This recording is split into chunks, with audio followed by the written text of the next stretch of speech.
these problematic sexual behaviors, they are emotional choices, not sexual choices. They are reactivities to emotional pain, and we just choose the conduit of which we're trying to soothe those things.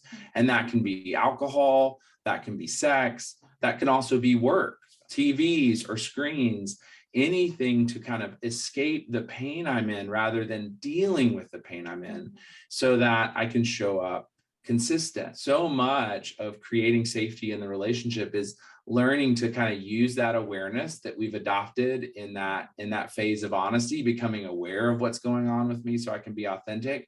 But then, okay, now that I know what I'm feeling, what do I do with it?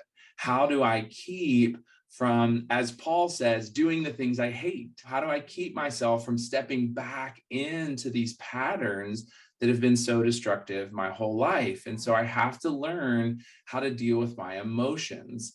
That's really where freedom from addiction comes. A lot of people think, if I can just stop this behavior, if I can just, if I can get enough, boundaries or safeguards up, and I'll just never go back into that space.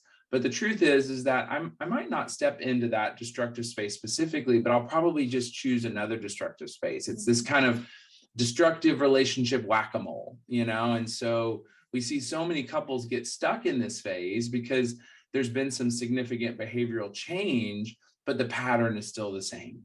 The couple still gets locked into this kind of engagement where they're triggering off of each other and unable to really slow things down, to deal with their emotions, and to deal with the actual relationship issues really productively.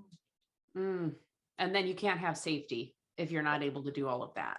Right. Yeah, absolutely. And especially when safety's been taken away, because part of restoration means addressing the pain that was caused by my actions.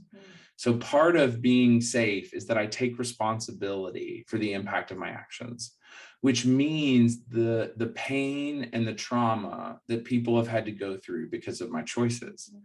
So that means I'm going to have to learn how to be present and healthy for someone who is recovering from trauma. That's not easy.